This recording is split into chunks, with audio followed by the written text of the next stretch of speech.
got cool and then you started going into more. Me and you looked at each other. We thought know them niggas know what's going on. Niggas know what's going on. Know them niggas know what's going on. Niggas know what's going on. Nigga, I done made a plan and I'm gonna be rich. Hope them haters understand that I'm gonna be rich. Know them niggas know what's going on. Niggas know what's going on. Hope them niggas know what's going on. Niggas know what's going on. Nigga, I done made a plan and I'm gonna be rich. Hope them haters understand that I'm gonna be rich.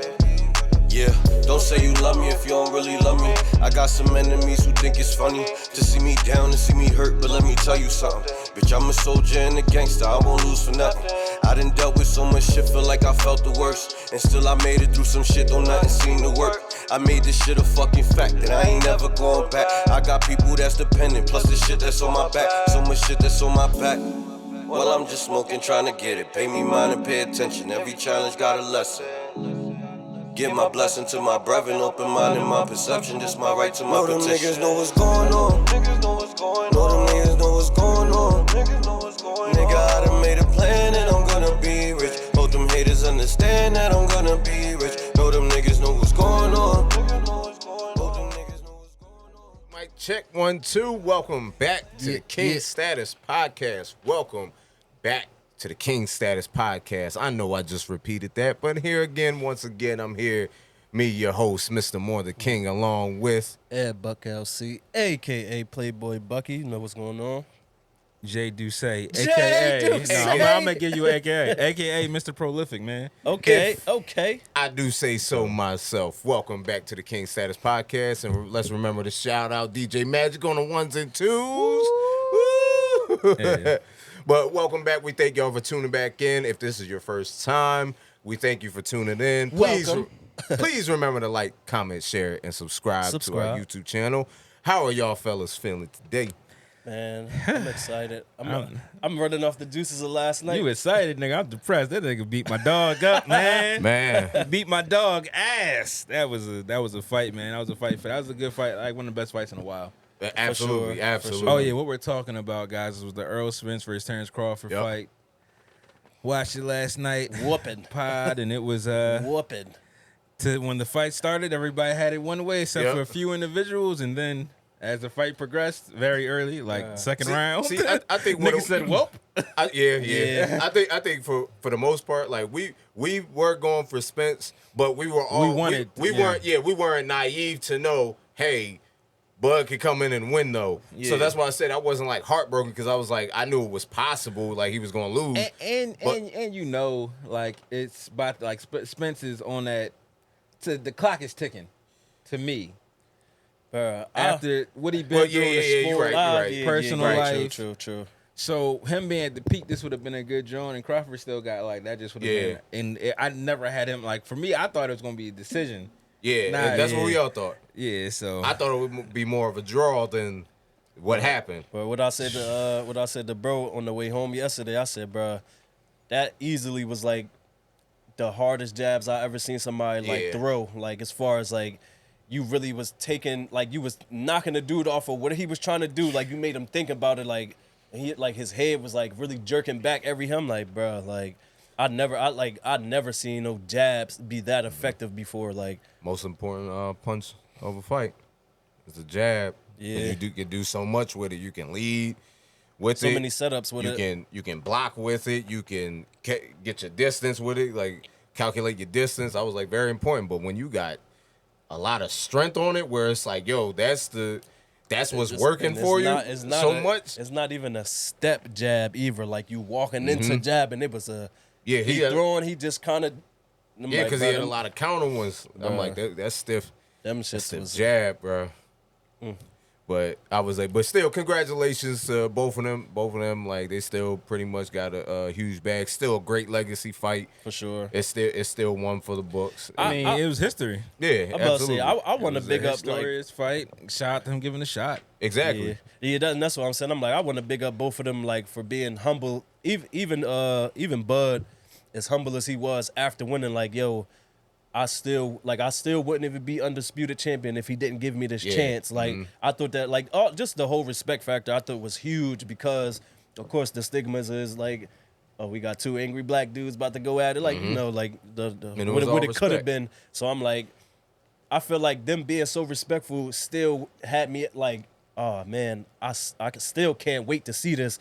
Versus like people that like, I'm gonna beat your ass. Like I feel like it still had the same type of like level of intensity for me to want to watch it. Like, yeah, I can't wait. Like, because when it's like you got two people respecting each other, now I don't know what to feel. It's like do he really believe he about to kick his ass in there? Or is this like for me, this was a good like all the pre-fight, all the setup was a good alternative to me from the Tank and the Tank and Garcia fight. Yep. Yeah, it was more because that was like the good guy versus the villain. Like it was like Tank was the villain, Ryan was the clean good boy trying to make it cool. This was like just two niggas getting to it. Right. And I think that does more for the sport of boxing and them old narratives. Like that's an old narrative to me.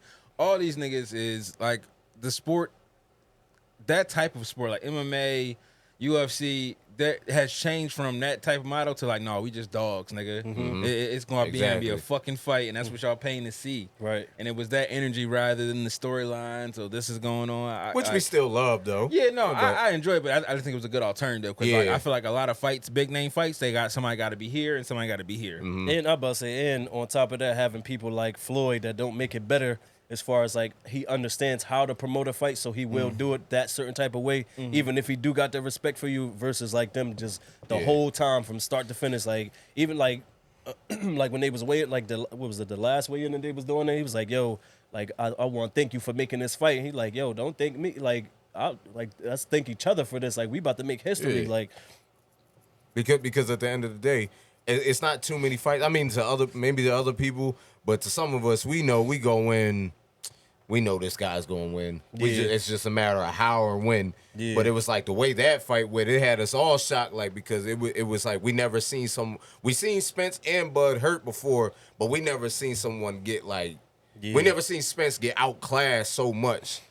I'm like, come on, he was holding 3 belts. Like so, it's like I'm about to say you ain't a slouch by no at all. Like, but I think by no means. I think I think the reason why it was still so much respect too is because, like Buzz said, like you know how hard I had to work to do that, like to be like that. Because I was like, so he's going to give him that respect because he's like, bruh, I had to put my body through some hell. Like to be like this, so I'm gonna respect you because I had to. You forced me to have to go to this level that I never dove in mentally and physically. That's why I was like, yo, when they both was on stage at the weigh-in, I said, yo, I never seen them both look that much in shape. Yeah, especially Bud too. They knew what time it was. They knew what time it was, man. And shout out to Spence too for being the ultimate.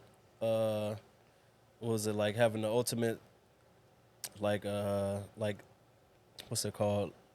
Sportsmanship, basically, like championship, like the pedigree. Like I'm been here before, so even I was about to say him losing, even the way that he lost, and you know, like a lot of people, but they have so many types. Man, this wasn't right. It was this. I didn't train that well. Whatever. He's like, yo, I'm a grown man. I agreed to the weight.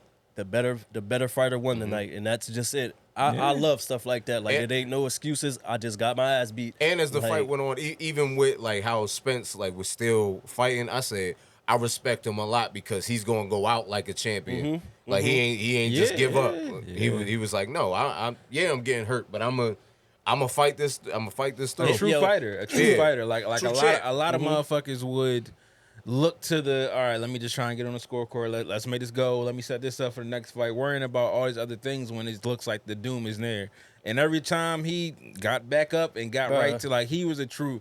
This was a true fight to me. Like niggas was really wanted. Like this is old school boxing. Like we want to win the way we want. Like somebody got to go down. Yeah, for sure. And that was like you want to kill me. In this I was about to say they both gave me that display of like like even though the ref stopped it, Spence did give me that feel like I'm not gonna stop boxing until you really knock me. Like I'm gonna be in the ring, not completely out. Yeah, like he definitely gave me that. Like counting myself out. And that's what I was about to say too. Like he gave like he impressed me with that alone. Like I'm like, bro, I watched you really get knocked down a couple times. First time every time you got knocked down, exactly. Yeah, and I'm like, every time he got knocked down, he never like backed away from it. He started like it's like when he got knocked down, he got up and went at him again, like straight at him. Like, bro, got up, fixed himself. And I'm like, to get a quick little blood wipe off, and I'm like, come on, nigga. Anybody knows that you've been in the street fights and stuff, and you get hit with one of those, you think about it like, oh damn, let me make sure. Like, you gotta. Do I still want to continue this? Like, do I want to get hit with any more of those? He was in there, like he got up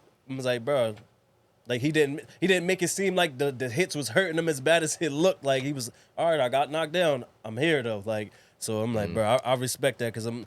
And the outclass thing, I'm still heavy on that. I don't know if he outclassed Spence. I just think it was more power at his will. Like I don't think he was being hit to the point where he didn't see shit coming. Really, like the shit was there. I feel like if we could go back and watch it, bro. Some of them jabs, I feel like when he was throwing, he got hit so fast, it made him like really. Like he took a couple blinks, like bruh. Yeah, and then, of course, like but he knew the jab was coming. He just it hurt, nigga. Yeah. Like it hurt. It was quick, and there was another one coming. Yeah, you know what I'm saying. It was not the like outclass to me. Is like, yo, this nigga can't like. I'm able to play. Like never in that fight did Terrence ever feel like he could play to me. He felt like, no, I gotta respect this nigga because with one good shot, I do feel like what you said, like his confidence, like some of his body roll was more of like my timing is so down perfect that I can hit you. More than like you're not gonna figure this out. I already got there, so it's like a more. Well, like, I figured you out quick. Yeah, and it's like it's not that I can go in there swinging because you still are dangerous and you are like a champion. It was more so like him playing around more so like all right now I'm more about the time and when I'm gonna keep hitting you and like not more so like I'm just gonna punch on you like whenever just because I know you hurt type stuff. Stole his sauce. Set up that jab early and set up everything else from there. Like I said, and never and with him establishing the jab, Spence could never establish the jab. Yeah. The other one was coming too fast. Oh shit, nigga. Damn, I can get with power too. Yeah, and I was about to say, bro, the power behind those jabs, bro. I feel like stiff. Yeah. I feel like if you was there. Like the way that it looked and the way he was hitting him, I'm like, bro, that had that whipping feel. Like it seemed like it had that whipping sound to it. Like when they coming out, it's coming like. Because usually when you see him like fast like that, they don't have power like that. That's why I was like, and still, and this is how like to anybody else, if this was just another fighter in front of Bud, it'd have been over so much sooner. But I was like, yo, we're still talking about a champion. Yeah, bro. He was holding 3 belts, so it's still like. Yo, if he was able to do that to him, it's a lot of these people. I was like, yo, a lot of people don't have it for Bud. I go back to Ryan shit, man. I Spence, Ryan and Tank, they took that calf shot, and he was like, I think he said he couldn't get up, but in me, I feel like Spence would have got up from that shit and kept. Body's different, but I'm just saying like to be that bleeding, bruised, eye swollen, and never once say, I can stay the fuck down right now.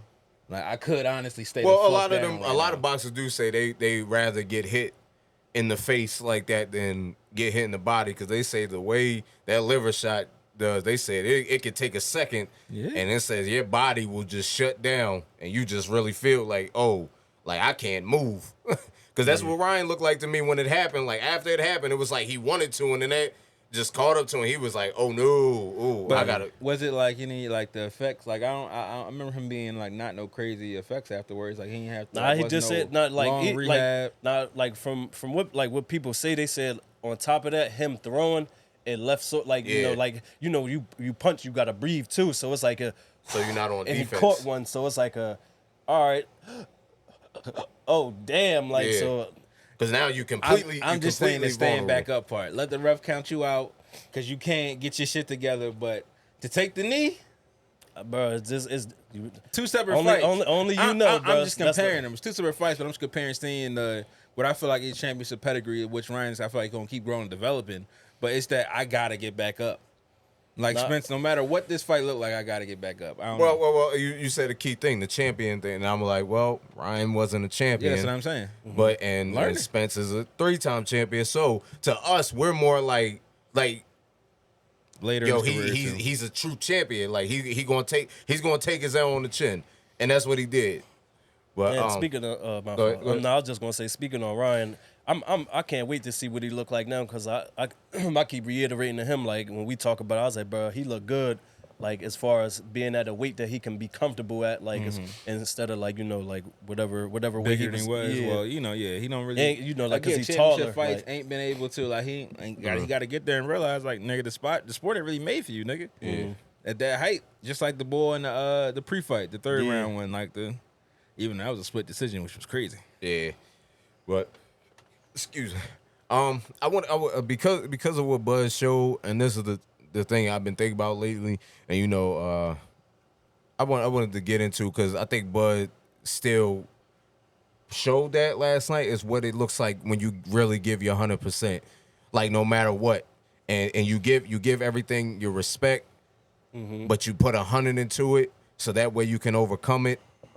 But you'll still be so humble because even if it's easier than you thought, but what the preparation and everything you did, even if you make it look easy, it's not easy because when you put in 100% into something, like you go all out and you do things you never did before. You do everything differently. Your mindset's different. When you wake up, the way you train, and I'm talking about with anything, like when you put that 100% in, it's going to show and you're going to come out on top. But how is that what y'all feel like y'all saw too? Like how do y'all feel about when you put 100% into something? Oh man, I feel like it's really it makes all the difference. Like it's the grind, the work you put in. Like I feel like I had a moment like that yesterday. Like my day went from shit to shit to shit, and it was still like, yo, I got shit I gotta do today, and I wanted like so easy to just say cancel to some shit, but it's like, dog, I can get I'm gonna make it work for me, and then you know what I'm saying. The universe, God made sure some things took like, hey, I got to come a little later. All right, that helped me out. All right, I got to do this. Like yesterday, I had to freaking call out at work, so I had to be at my store longer. I was only supposed to be there for like a few hours. I thought I ended up being there all day. Had to come here, set up, had to do a show before the fight. Her homie's running late for the show. So we recording late. The fight about to start. I'm like, all right, let me tell niggas 9:30. Now everybody still came through, was able to set up, get the fight, had everything I needed. It wasn't able to get how I wanted it to be, but took it for like, yo, I gave 100% effort. Yeah. Got this, got that, made sure the set was good. Still had a great time. So I think it makes all the difference still because when you can keep going, like me even shooting that show for her just helps me more with what I'm doing. She's paying into the studio. She's helping us progress. So I'm glad I wasn't able to take the defeat on because like for me it's easy for me to go like, fuck it.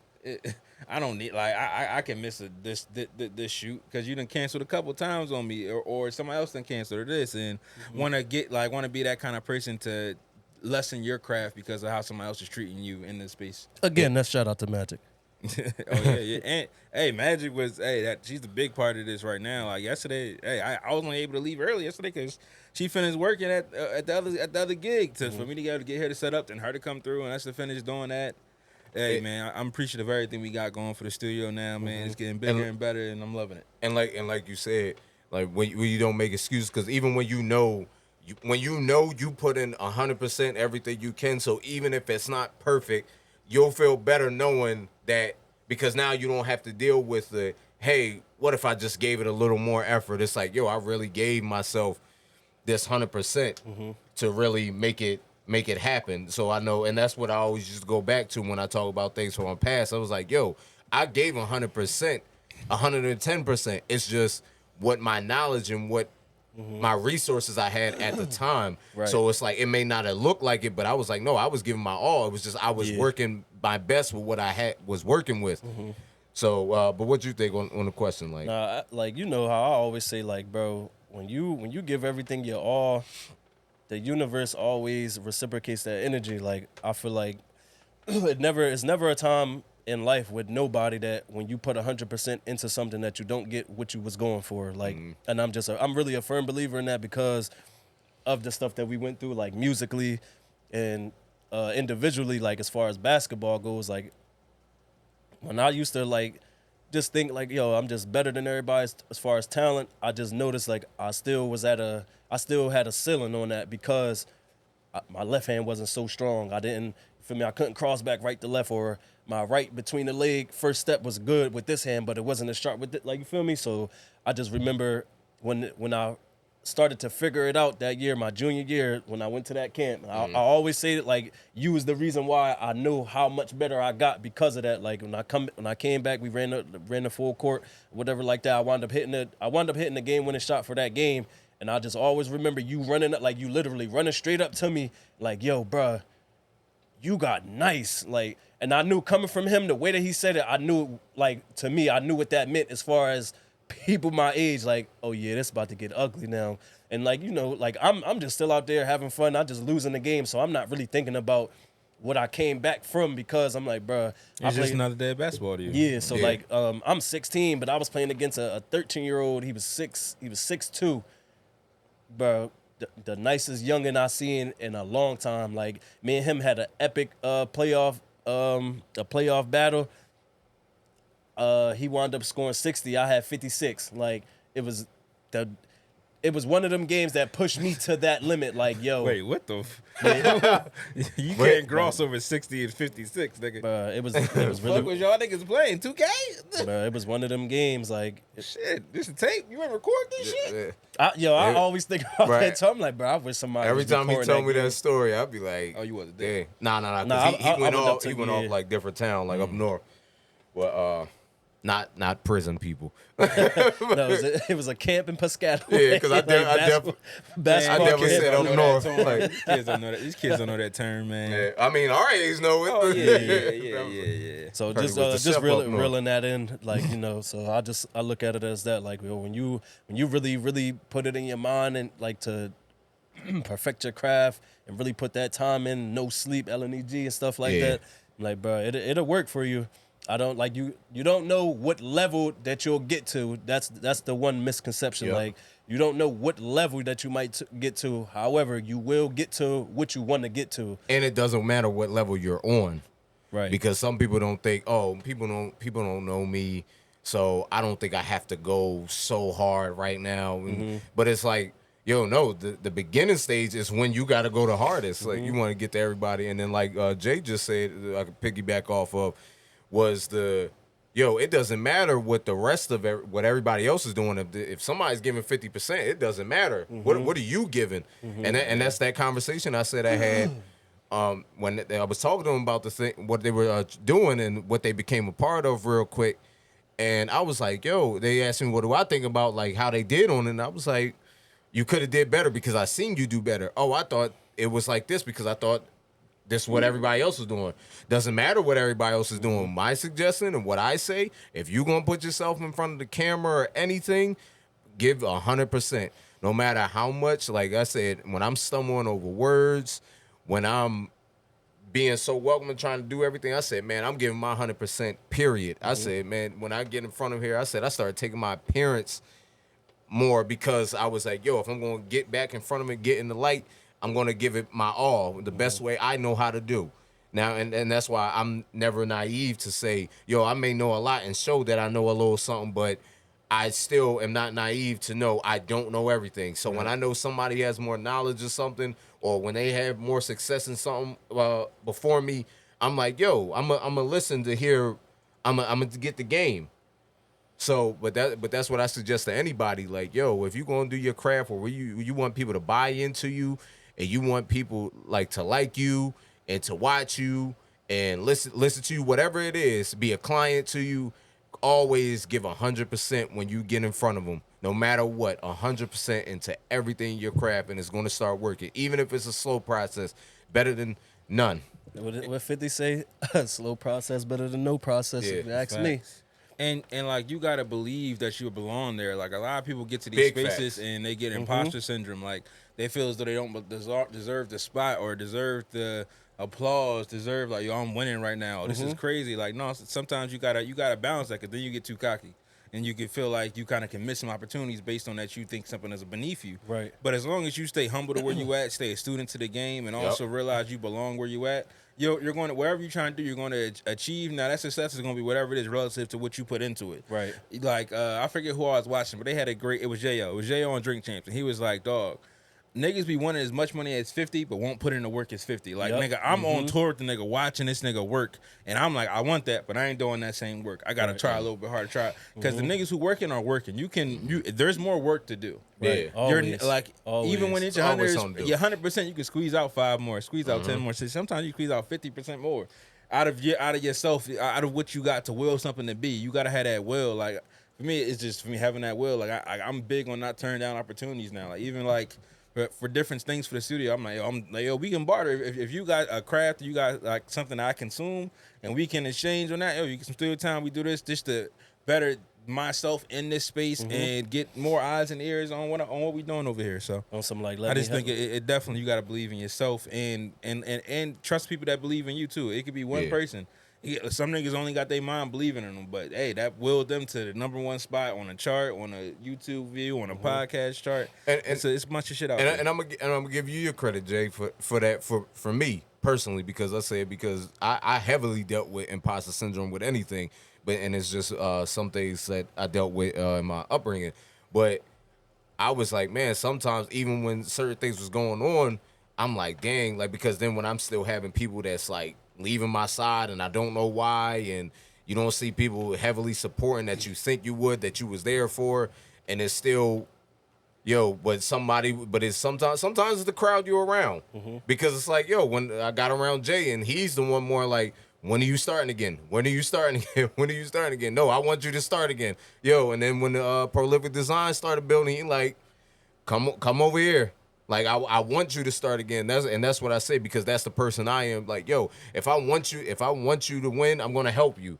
And if I see a way I can help, I'm gonna help, even if it's a little bit. And I think some people take that for granted, like what some people can do, even if it's just little. Like nobody has to do anything for it. They don't have to put $1 in your pocket, but if they put you in front of the person and be like, I'm gonna just put you in a room with them, just make sure you talk. Sometimes that's all you need.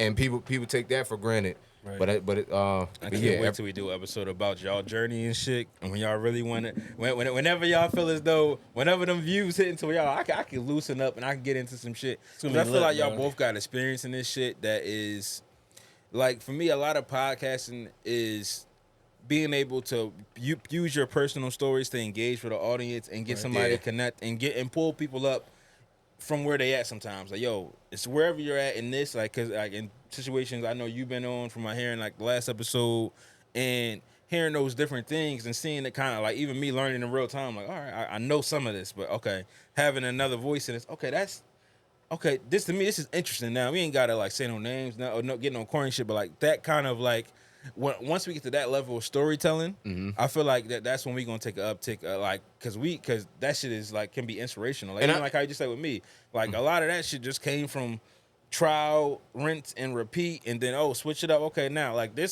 I wanted the game, and this was me just like I got a crazy partner who is doing every fucking thing under the sun. Like my baby do it all. And it's like, I need some of that. Like I've always wanted this, and I allow life, situations, mistakes, wrong decisions, bad relationships push you away from what you want to do from when you were young. Like I never wanted to go to college. I wanted to be an entrepreneur since I knew that's all I wanted. That's kind of like the lane. From every time I saw somebody working, and I saw the entrepreneurs, even the not so favorable jobs, not so things we would want doing in our community, I was gravitated towards that. Like even like coming from a grandfather who owned his own business my whole life. So it was like seeing that and I want that, but then you get caught in, all right, this is cool, this is that, this is this is that, and then 10 years later I'm spinning back around like, all right, I got this. And then for me, it was a quick uptick from just all right, do this but don't quit. All right, this ain't working. I don't like the game here, so let me shift this game. Well, this has always been my thing. Well, let's try and get it done. Oh, okay, I can't get co-host. Hey, boom, me and him got cool. We show, at least I can work with a show and gain background knowledge. Be on the show. I'm like, all right, cool. Hey, that's working all my muscles at once, and I'm trying to do in this, like where it comes to setting shots, getting this, and doing everything we can to bridge those gaps that I felt like were the only thing that would stop me from winning. It was small gaps. You get the equipment, you get this. Now it's just you got to use it. So a lot of people buy shit and then they collect dust. Oh shit, I forgot I had that. Real talk. And you brought up a point, like when you just brought up your lady. I said, see, like right before you said that, I was like, sometimes it's just a matter of getting with the right person, like who you're around, just changing your circle. Yeah. Dang, it was something you just said. You want to say something though? It's a lot. Like I was, you was just saying mad stuff. No. Like, Oh, I was no, you just was rambling for a little bit. I thought that's cool. I get a little monologue in here and there. No, it was cool because you were saying some points. And like you said, some of the story, because I even said like, yo, if y'all didn't watch the last episode, go watch the last episode. But I said after that, I was like, yo, it's some things I forgot too that we just brought up that I'm like, yo, we did do. I was like, yo, we did spend like in this 1 year so much, because a lot of stuff we were talking about was in a matter of 1 year. I was like, yo, so that means we were really around each other. We got to know each other a whole lot in that 1 year, and got to be around each other on personal levels and business levels and traveled, everything.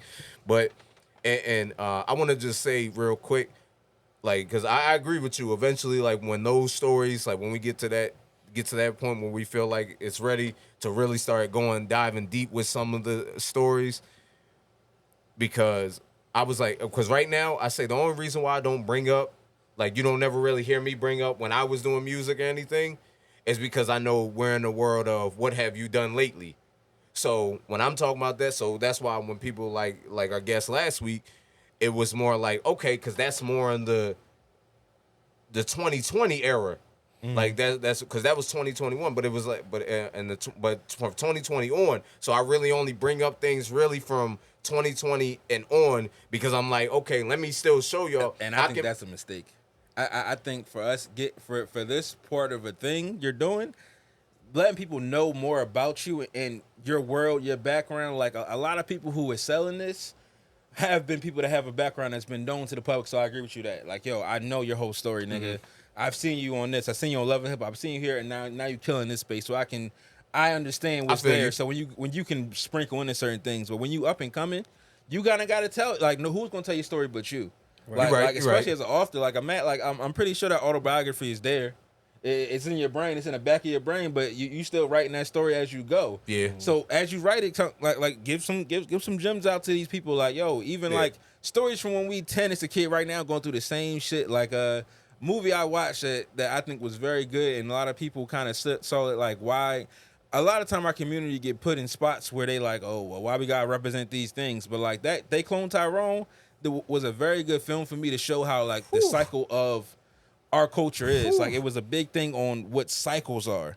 And like, yo, how we just raised them. We doing the same thing our parents did, to the same results, to this kid, the same thing. Then we get outraged, and every year we're calling, oh, this is worse. Our parents were saying that shit. Their parents are saying that shit. Same exact shit. And if you stay in the same spot and don't grow and don't really sit back and talk about the shit you've been through, like a lot of that film was like, I don't know if y'all saw it before. I did. Spoiler. Did you see it? Not yet. Do you care about spoilers? No, because I still watch it. Like, I love niggas like you, man. Make sure because people can tell me a whole movie, and when I watch it, I'll still have a different experience. For one, I'm about to say, for one, because I'm like, I get into that. I'm like, bro, just because you told me don't mean I know when it's about to happen and all that. So I'm like, or even if it's good. Yeah, and I'm like, and sometimes you something to look for. Yeah, but I'm like, I feel like when you tell me more about it, it make me tune in harder, because I'm like, yo, I know what I'm trying to go like look for, as far as like that picture, like, yo, this is like how you say everything is repetitive from this, so it'll make me look at the gym like, nah, let me make sure I'm paying that more attention now, like, so.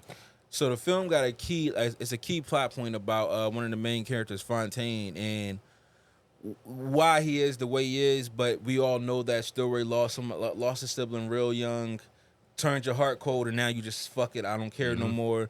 But you still had those spots. And for me, it was things in the film that was like, dog, if you open this door, like a lot of black people have trauma, and that door stays shut forever. Right. And we don't realize that door has effects sleeping throughout that home house, like termites coming through and breaking down your foundation. And if you just open the door, like, he would check on his mom every day, but he would never see her. Just yell at the door, "Hey, mom, you hungry? You need this?" "No, I'm good, baby. I'm doing this." "Hey, no, I did this. I did this." Don't spoil it too much. No, I'm not gonna say what happened. But if he might have just took the gander to have to deal with that trauma that him and his mom went through losing that sibling, he would have realized so much more for the bigger, grander picture of what was going on in his life.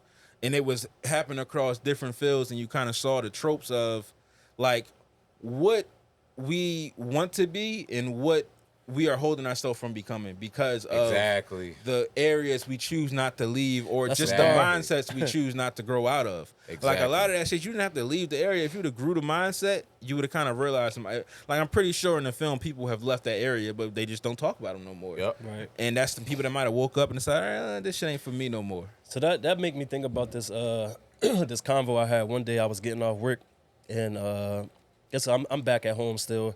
And I was walking past a couple of the homies. Feel me? Walk past, bro, what's good? But I heard them in a conversation talking about like, yo, this new generation, whatever. And like, not the new generation. They was blaming something on the new generation. Like, yo, bro, stuff is like this, man. This new generation, whatever. And I told him, I said, I don't blame the new generation. I said, if we gonna blame anybody, you gotta blame the parents. Mm-hmm. And I said, it's no reason. I said, I'm thankful because I got the opportunity to leave. I said, bro, it's no reason why some of our family, like some of our parents is working in the casino 20, 30 years and haven't moved out the city. I said, bro, you definitely make more than enough money to at least go to the next city over or something like that. Mm-hmm. I said, bro,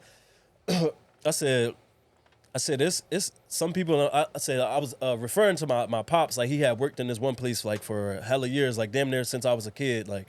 And I'm not throwing shade on him or nothing, like he moved out the city, thankfully. But I was just saying to him, like, yo, bro, if somebody stays somewhere for 25 years and you grow up to watch that, and then you can grow up as an adult for another 20 years watching them do that, I said, bro, you don't have no desire to see different. Mm-hmm. I said, for me, even being in the town that we was from, I said, at about 3 years old, I was taking trains to Virginia. So I always was going to have that in my mind. Like, mm-hmm. I wonder what's out there. Like, like whenever the time that I figured it out, I was always going to want to know what else is out in the world. So like when I was 20 years old, we was I took my first plane ride out. I'm in Miami. Me too. And I'm like, you feel me? But I'm going for that. Like, yo, bro, like. Real quick, because I just want to piggyback with that story, like just so people know a key point. See, what helped us, YouTube was out by then, mm-hmm. so we were sitting there watching Memorial Day in South Beach. We watched hundreds of videos Memorial Day South Beach, and then that's what ended up taking us out there. Yeah. We went first time on a plane, first trip we ever took was Memorial Day South Beach. And but that's how I mean. That be the story is like, all right. So how did y'all expose yourself? How did y'all do that? Like y'all saw that, and then what was the first step? Okay. I was just gonna say like stuff like that. For me, it's just, bro. We just be so excited. It's like we never was in that. I'm not gonna look to find for myself, and I feel like that's a big, huge misconception for our people. Like, I told my little cousin after I came back from that trip, I said, yo. Like he asked me, he was like, "Yo, cuz," he was like, "Yo, how much you?" He's like, "How much you take when you went to Miami, bro? I'm trying to go out there with like 1,000, like this back in them times, 1,000 was still a lot." So he like, "Yo," he like, "Bro, I'm trying to go out there." Right? And he like, "Bro, I'm trying to go out there with like $1,000 in this." I said, "Cuz, you don't gotta go out there with that much money at all." I said, "Bro, I was out there with $500. Like, it could have been less than that, honestly." But I said, "Bro." I was out there with like $500, and I said the only reason why I even spent as much money as I did was because I bought back souvenirs for y'all. I said, bro, the ticket was only $200. Like for me, it was like $202. For him, I was hating because he waited like a week and the prices dropped. So like, did somebody give y'all that game on that? Like, for me, I'm picturing somebody with the same thing, maybe watching the same thing in Miami.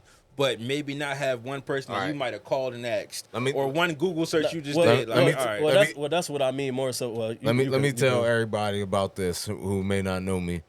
One thing I'm gonna do, I'm not gonna allow people to limit me in my life. So you see how Eddie said he was taking train rides at 3 years old. I never did none of that. I never took family trips. Never been on a flight. None of that. So it kind of yearned for me to do that more because I was the one outside. Mm-hmm. I was the one of my siblings that was like really outside. Not saying some of them weren't, like couple of my older ones was, but I was like really outside because it yearned. And then like the crowd I was around, like I said, I didn't really have cousins my age.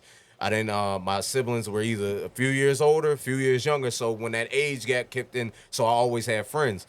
So it was just more And then, you know, us doing the music thing. So we were already dreaming big by that time. But then it's like, yo, I wonder what it's like out there. I never been anywhere. I never seen nothing. So that's why I said, luckily for YouTube. So no, it wasn't no game. It was us watching YouTube saying, yo, I can't imagine when I want to get out there. I want to go. And then I got up and went. You wouldn't know me if I wasn't that type of person still, where I didn't let where I live limit me, where I'm like, wait, how he said the casino thing? One of my friends, my close friend, I don't know if you met her at my birthday party. She came to my birthday party. The one 2 years ago, and when she moved, cause she went to school out there, she went to Townsend, and when she would come back and visit, because we lived in the same neighborhood, so I was always usually like the first person she hit up, like, yo, I'm around, and we'll kick it. And I asked her, I said, yo, you ever thought about moving back? She said, what? Hell no. She said, why? So I can just work at a casino? And I said, and everybody I knew, it's either you're in healthcare or you're at the casino. Still, a lot of the people I know work at the casino. Not nothing wrong with it, but it's like that's all. It's to look forward to down there. I'm gonna watch it this week. But I was like, but I was like, yo, when she said that, because at the time I was working at the casino, but we're still young, and I was making bread, so it's like, so there, that's what I mean. Speak to that. You was young making bread, but you didn't. But you didn't get your first checks. Like, I'm doing this. You took something like, yo, you was like, all right, I can. Like, you had to control your spending at a point, because I've been young making bread. You were just buying shit. Like, no, I was definitely getting sneakers. Like, you know what I'm saying? You can miss on so much shit. Well, it changed, like, when the responsibility came was when I got a car. That's why I was like, because before, of course, I went in. So you got the car before Miami? Yeah. Okay. Right before that. And it's funny, he got his first car right after Miami, like a couple weeks right after that. I was just gonna say, I was literally gonna say, that's a crazy. That's what I'm saying. Niggas gotta be able to tell niggas I was gonna get into that just because of what you just asked, like as far as like the money situation goes. And I remember he taught me how to like really start saving my money up, because like this my big brother. Like anybody that know me, bro, always hear, yo, Millie this, Millie that, Millie this. Like, this is really my big brother. Like, I look up to him in so many different ways, bro, because I was really there for it. So, like, I got a different respect for him for stuff. Like, and he's sort of behind the scenes. Yeah, and too, like, you know, you always say this to people and stuff like that, but I can genuinely say, like, he's like somebody that never steered you like wrong. I can literally say that, like, bro, it ain't nothing I ever did that had a bad outcome when I asked him, like, yo, what about this? Like, how can we do this? Or we talked about doing. I never ever had a bad outcome with him. Like, we had bad experiences together because of people, but we literally never had bad outcomes together. So I really hold on to stuff like that. But because like I be saying, I'm my code is pretty simple. I'm built off loyalty. Like, no matter what, if you loyal to me, I'm loyal to you. But even that being part of your code, what he just saying is kind of like even the step before that. Like, showing, you being at home, you be like, yo, let me put you on, even though y'all similar in age. Right. Like, yo, let me tell you this, because some niggas be like, man, they got to figure it out for themselves. Niggas be gatekeeping. Or it got to be, well, I'm just running my race. Let me figure, I don't think I'm imposter. I don't think I know enough to teach anybody some shit. And that was never my thing. I've always wanted to get, like, for me, every piece of information I had to go get, I had to go fucking get it. Right. I had to find it, research it, stare at it, look at it, figure some shit out. That's what it was. I can imagine someone she was like, here, nigga. I feel like our dynamic, it was real unique because of like some of the things that he might not be getting, like not to get too deep into that, but like your relationships with your brothers could have been more at those times. And then somebody like me, that come from where I come from, but I'm giving them like, yo, like you my brother type shit. So it's like, I feel like it kind of gave him that like, yo, I got somebody to look out for as well, like on a different level as far as like, yo, my brothers, I'm forever going to look at these my brothers, right, wrong, indifferent. These my brothers, but for him, it's like, yo, bro, we built something unique. I got to make sure he good. Yeah. I don't know. That's how it felt. We took our place. Me and you took places since when we were teenagers. We took ourselves places that a lot of people, we never seen nobody do. Right. But we didn't have nobody around to get the advice. Right. But still going to like the Miami point is, it was just more of that, yo, I'm dreaming big. Like I'm just a dreamer. So, and that's why I'm like, yo, just watching YouTube and we sitting there, yo, this is literally what we got excited about, Jay. Watching on YouTube, we got excited exactly going to Miami just seeing that they have Ocean Drive blocked off and the gate. I said, yo, they really do that. Like, palm trees, everything. It's my first time. I'm like, bro.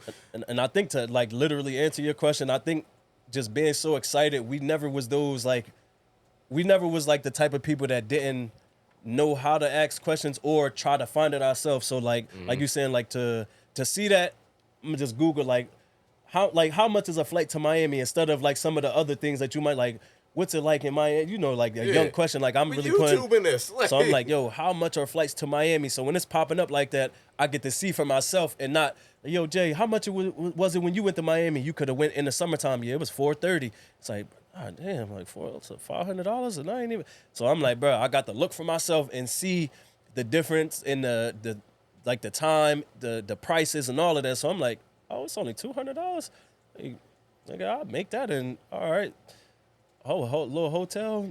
Oh, it's only this, bro. If a couple of us go, that's only this much money. I can get that much money and take a trip. So like, and the other thing, because he just brought that point up, he said a few of us go. Like, well, he said couple, and no, it ended up being a couple, just me and you. It was always 5-man trip trying to plan it, and it always.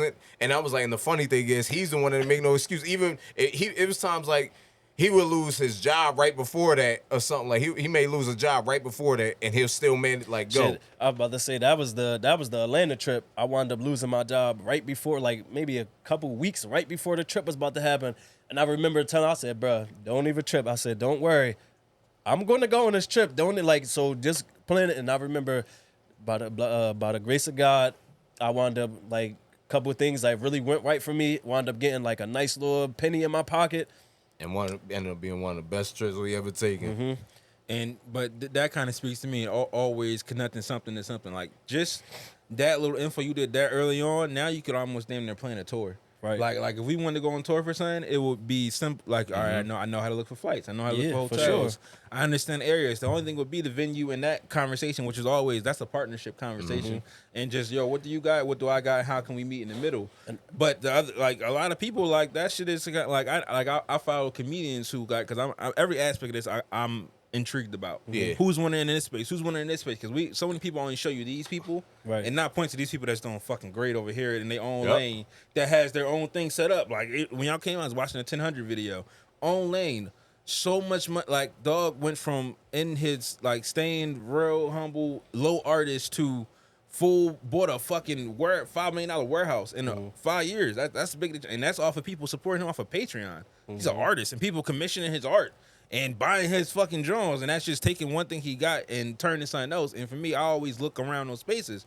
So I'm saying that like, yo, y'all, like, and myself enough. You could plan to move around a couple places and get there because you know how things work. A lot of people get scared because they think you need to go get this person, go get that person. This like you got to build so much of a team. And no, for me, one step, person by person. By person, step by step, and we'll get to where we need to get to. And I say like the one thing about which I was saying about you, bro, you saying about like the people that you're around and stuff like that. Yo, I say this to everybody. It makes a difference. Which one I'm looking at? This one. Which one I'm looking? It makes a difference, yo. And I always knew. I always personally knew this because where I came from. I got so many. I have a big family, but where the town that I'm in, there's a lot of people there, like real trench like or whatever. Like all the black people live in these certain neighborhoods, like because of the different, because of the way it's all going or whatever. But in the hood, it's 50 people, like it's 50 homies.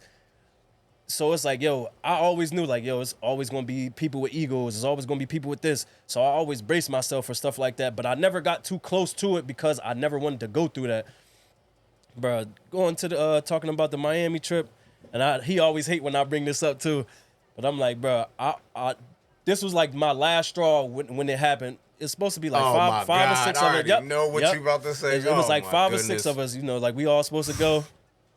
And then everybody just started slowly but surely fading out somehow, just one by one. And I'll never forget my one homie saying this. Like, Jay know the homie that said it. Jay know him. And I'm like, bro, I'll never forget this. And we like, bro, like, we about to go to Miami and stuff. Like, why y'all ain't really trying to go? And he says verbatim, word for word, damn near, he goes, bro, what can I do in Miami that I can't do in Atlantic City? And when he said that, when he told me that, I said, bro, don't never ask them nothing again. We all and I was was just so like, I was dead never ass mind. about that. Yeah, I was You're dead right. ass about that, bro. I said, bro, don't ask them niggas nothing else, You're bro. absolutely I don't want to right. hear nothing. Like, I don't never want to hear anything like that come from him again. Said, don't ask them nothing. We're going, and just leave it at that, bro. I was like, you know what? You're right. You're absolutely right. You know what you told me? To not say nothing. Bruh. Nope. Because you can't. It's hard to change a mindset like that. You know that, Jay. But Yeah, I'm big on like, I'm not gonna change your mindset, but I'm gonna show you. Hey, nigga. Oh, yeah, no, yeah, oh yeah. no, we Like- did with them pictures and everything. we Yeah, like, like, To me, the it stuff depends that on we the level came of the back with. friendship, but like for me, like I'm always gonna extend a little. Yo, what's up? I'm doing this. Yo, No, I'm doing this. and yeah, we still kind of Hey, you take yourself out of it, but you gonna see the. Yeah, we was you young you at gonna the see time, this though, so highlight. we- So, yeah, I yeah. get you. Yeah, Yeah, because like, even like me, last yeah. night, we was like, because like I said, you know the homie we talking about. So because even last night we were just like, yo, if you're not doing nothing, come slide. But we understand. Right. But real quick, I wanted to say, like, in between all this, one of the You things gotta have him on the show one time. Just thought now, Absolutely. putting two and two Yeah, together. for but- sure. when the time is right. when one of the things I'm really trying to learn how to do though is really Be take sexy? time to enjoy it. Hey, yo, absolutely, that never stops. But because even Jay, like sometimes when we bring up the Houston thing, I be like, I forgot we all did that trip. Like sometimes like I forget like little details. That's why I said even with the guest last week, I said, yo, some of the stuff I was like, it just started coming back to me. Like, wait, we did do this. Wait, we did man, that start too. writing that autobiography. You won't remember it all. You be like, damn, I gotta tell about this. I'm gonna call it the Sexy Chronicles. That sound like one of them. Hey, yeah. That sound like he saw you doing that. That sound like autobiography. Ooh, Cause that sound like What you think, Magic? What you think? He said, nigga, hell no. Nah. But nah, yeah, but nah, I hear you. I hear you, Jay. I definitely hear you, cause you definitely got a point. Like, yo, sometimes like it's not about it's because that's still your story. That's why I do like bringing up things I learned from Miss Deb Anthony, Walker Mom, the moments I had to learn being in front of DJ Toomp. Shoot, we met a lot of people that day. I'm about to say, bro, I know like we passed that. You know what? Go like, ahead, go ahead and bring it up because it goes on topic like with the like 100% thing. Yeah, nah, because I was just Because I tell people, I said, no, you let me have it like immediately. Nah, Like, 'cause I always he see- probably heard it. He probably heard it. Nah, He probably heard you. nah, 'Cause real you ain't waste a second, bro. You ain't waste a I would second. love to get this guy on the So pod.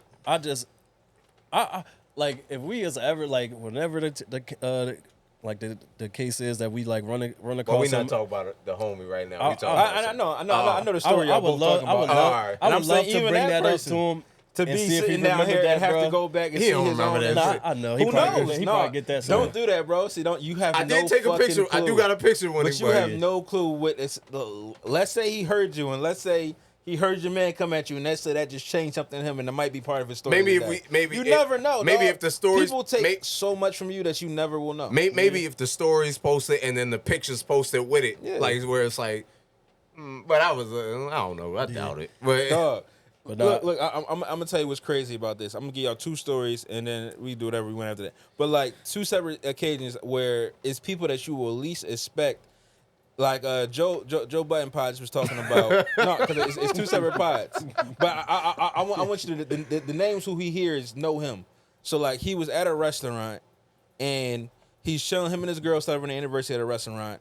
He chilling, but his name is becoming more than what it used to be. So everybody in the restaurant looking at him, seeing Pump it him. up. So somebody walks in a restaurant, and the whole restaurant turns and looks at him. Yeah. And they just staring at him. And he not paying attention. He like, I'm just here in like couple mode. As the person walks closer, he realized, oh shit, that's Chris Rock. Yo, Chris Rock is fucking talking to me. Yeah. What the fuck? And then he's like, yo, I'm so caught up, I'm off. And he like, dog, I'm a big fan. He say some interesting shit. He's like, no, nigga, I watch you. Like, I watch you religiously. Like, I learn things from you. okay, And he I see where you going. He like, nigga, like his mind is like, oh shit, that's Chris Rock. Like, yo, this is big. And then also in that, Roy Woods Jr. pays for his meal, different occasion. Him and his girl out. Yo, goes to pay for a meal, goes outside to take a phone call, come back, your meal paid for, cuz. Who paid for it? Oh, shit. Yo, go to speak to, Roy Woods, I know, I thanking him for what he did for the space that he has no clue that is affecting actors. And, you being independent is helping so much because people are allowed to make their own and learn from other people. Mm-hmm. And then, this whole other, whose show was it? On More to the Story, To Hear More's podcast. The actor he was on a CBS show, but he's been on a couple of things. I'll put his name somewhere in the comments for y'all. But he came up to him at a party and just was like, dog, that like somebody you watch on TV is excited to see you because of a podcast. Mm-hmm. Like, dog, I watch you, your show is great, you gotta give me on, because they do like an actual intro song, like they actually rap, he beatboxes, his man rap a little, and they make it, I gotta come do a song. Mm-hmm. And he got a big name actor on his pod off of, but this ain't the biggest pod in the world. Right. This is a comedian doing his pod, helping pay the bills, helping keep his fan base secure, using it to fund Patreon, really, because the actual pod YouTube part is money there, but it take a lot to get that money when you can get money quicker. And being able to see these people who you may have not even known were watching you come up and tell you that these things, that how much they look up to you, you never know. So don't discount the effects one meeting you and him checking you in that situation could do for somebody else that could be walking away just, damn, that's love. I ain't got nobody around me like that. Mm-hmm. I gotta go, where my brother at? It could take one nigga to be like, damn, nigga, like, I'm really I need to call my dad. I ain't call my folks. Like, so a lot of people be out dolo and don't realize, like, you got a team waiting for you if people is willing to work with you. Right. But I'm about to say, if we really talk about that story real quick, the reason why I was so mad in this, like, it always just go back to how I just felt about him. Like, bruh, I watched you do extraordinary shit before. Like, whether you think it is or not, bruh, it's always somebody look like watching you. So it's like, bruh, I watched you. I'm watching you as a fan and as a brother and as somebody that's there with you through the grind. So it's like, when we talking to the guy, whatever like that, and he, like, it was the way that he asked him, I felt like, all you had to do was have confidence and you may have gotten your shot. Like, that's really all it was. He asked me, is this my shit? And he was like, yeah, he grabbed the joint. He was like, because, and I'll say this too, the way that you called his name, he probably really thought that you was going to be, because you said his name like you knew him. He was like, yo, Toon. And he looked like, he really looked like, who the fuck know me like that? Like, the way he turned around, like, and that's just kids being, you feel me, excited. He's like, yo, Toon. So when he looked back, he like, yo, what's up? Like, and he really had that, man, what's good? Like, what's up with y'all little niggas? Like, he really had that demeanor or whatever. So he like, he's still kind of like, yo, this is like an idol of mine. So he kind of got that a little timid. He like, yo, like, I just want to work with Rose, man. Yeah, so he like, yo, like you one of my favorite DJs or whatever like that. He was like, yo, I just wanted to give you my demo mixtape or whatever. And he grabbed it. He had the confidence of like, he like, all right. He said, yo, this is my shit. And I just seen, bro, it just all came out of, bro. He like, he literally did this like he literally did that like, I hope so. Yeah, I hope so. Yeah. And then he walked. And then like, it was like, did we get take the picture after or before that? No, it was right after that. But the crazy thing is, thinking about it, I was like, I didn't even know that, like, I didn't even know that I did that right then and there. Cause like, soon as he was like, man, I hope so. I looked at him so quick. I said, "Oh no, it was after the picture because we took a picture. Then I did that, and he said that because then he walked off. Oh, and like, all right. Because the way like Eddie did it was when he said it, Eddie jumped in like, "No, this is your shit," and all that. And then he was like, "All right," and walked away. Man, I felt that heat because it was like Eddie turned around slowly. Man, he turned around, looked at me like, "Now why the fuck would you do that? Like he gonna go out there and frisbee that shit." I said that's what I was about to say. I said that specifically. I said, "Bruh, he about to go frisbee that shit now." Like. And I'm just saying, like, for me personally, I'm just thinking, like, bruh, this was your moment. Like, you was, like, I know who you are, bro. Like, you the hottest, like, nigga, you MIAA. Hey, DJ Tunk, we would love to have you on the pod and hear your point, hear how that story felt to him. And that's what if he did frisbee the shit? But that what if? Like that's what I'm saying. What if Eddie doing that was enough? Like, damn, his man believe in him. But it was one of them. It was one of them things. It definitely taught me a super lesson. So even when I was like A&R for the label I was with, when people came to me doing that, I was like, because I understood. When I said, "Yo, nigga, you was A&R." Yo, what the fuck? When I said, the niggas feel what I be saying knowing this shit. Nigga just came out of nowhere the first time in episode 17. I was A&R. 18. Huh? 18. but nah, I was like, so when people would come to me and I would be like, yo, they play song, I'd be like, yo, on a scale of 1 to 10, what would you rate this song? Oh, I have to give it a 7. I'd be like, yo, don't ever do that shit again. Don't ever tell me like it's something like, I said, you better say 1,000 or some shit. Because I said, I made that mistake to someone in front of somebody who possibly could have changed my life in that moment. So I said, so be lucky that you're like doing it with me, not like downplaying myself, but be lucky I don't have those resources yet. Like, I was like, man, because I said, because when it gets to that point, I'm like, yo, don't waste my time then. See ya. Because then that's why, not to be a dickhead or nothing, but I said, like, that's what it'd turn into. It'd be like, yo, all right, bro. And again, and another small thing, real quick, just to finish my point, because it's that, don't try to, and I'm telling everybody this, why I say go and do 100. Don't try to get somebody else to believe in and buy into you if you don't believe in it 100% either. Absolutely. Because it's not going to work, and they're going to look at you like you're crazy. Like, why would you make me believe in it and try to buy into it, and you don't believe in it 100%, but you want me to, and it's your craft. So, all right, peace out. Yeah. I was going to say, just like another thing too, like as far as like, just again, talking about like the people that you have around you, yo, it's okay if you gotta have hood friends just for like some hood shit, and then you got your corny friends for some corny shit. You got your music friends for like, bro. If it's okay to separate the groups and stuff like that, because I'm like, yo, a lot of people that you personally know, like those ones that you grew up with, a lot of people can't see that same vision that you have. Everybody has their own goals and aspirations and stuff, but it's some people that literally cannot see that vision with you, and it's some people that you aren't as close with that understands and can see that vision with you, and that like, and don't like, you feel me, arm like, yo, you more of a corn than my hood friends and these people that know me, versus, bruh, you know a lot of shit that they don't know as well. So I just say, like, with that type of stuff, like, yo, be okay with like the people that you're gonna have, whether they the corny people, they the nerdy people, this people, because I'm like, yo, we are something to somebody. Like, I can be the coolest person to this person and be the fucking biggest weirdo to this person. Be okay with that, like, because we all weird to somebody, we all ugly to somebody, we all fine as hell to somebody. Like, bro, all that perception stuff is just that. Like, it's just a perception. Absolutely. And like, the hood is a myth. I want to get to that. Yeah, hood, for sure. Nigga, that's what that movie showed. The hood is a fucking. That's kind of what the movie showed. I'm gonna keep time back, because that shit hit on some key points in me that I've been saying for years. That shit's a myth, nigga. If you don't own it and somebody else do, and don't own every aspect of it, it ain't short. Like, that ain't yours. Even hood is only short for neighborhood, and it's not your neighborhood. They own that shit. You renting space here. I just was listening to a story about in Philly where the Move movement got, like, where they dropped the C4 on niggas and killed men, women, children, and they selling the whole block.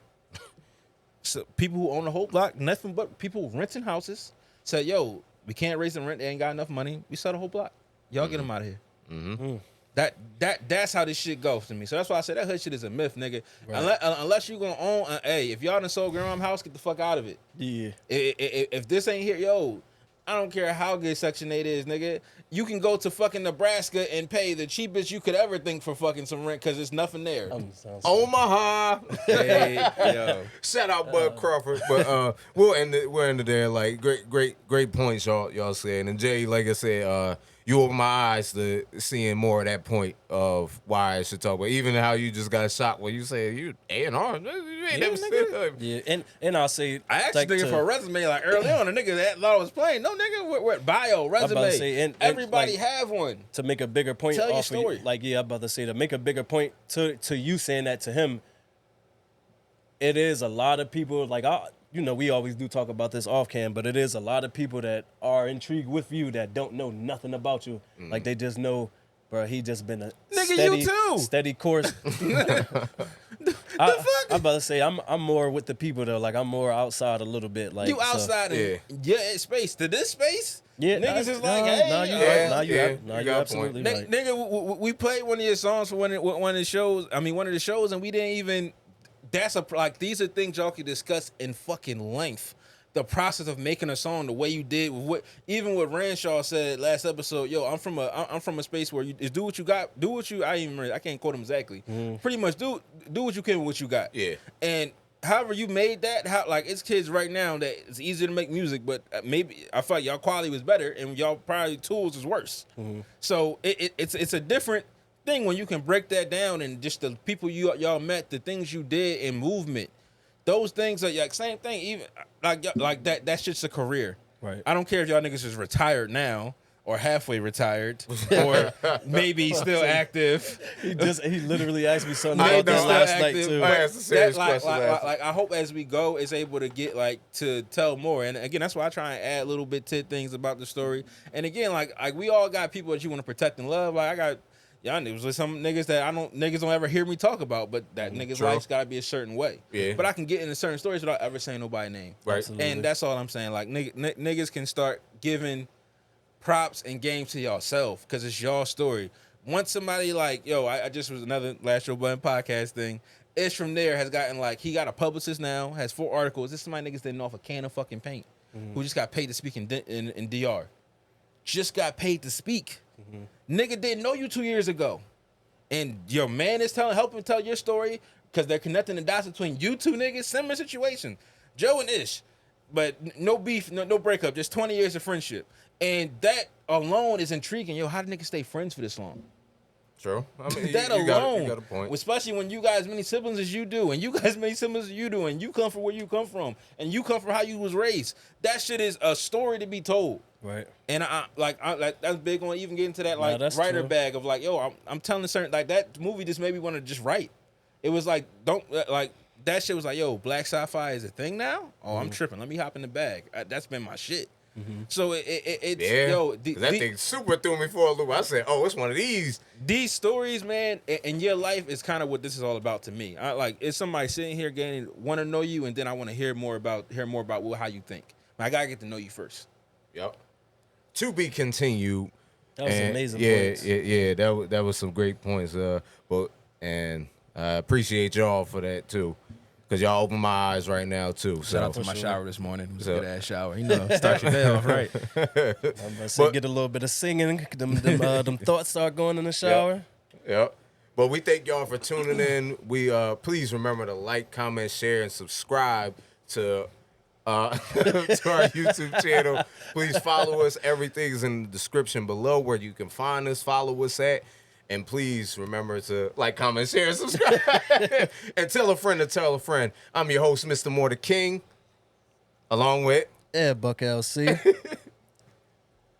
A.K.A. Playboy. EdBuck LC, a.k.a. Mr. Playboy Bucket himself. And switch my order. Mr. Prolific, a.k.a. J. Duce. If I do say so myself. DJ Magic on the 1s and 2s. That ain't really her name, but we just gave her that just like we gave Duce. And remember, no one can fit the crown meant for you. Tune in next week. Thank y'all.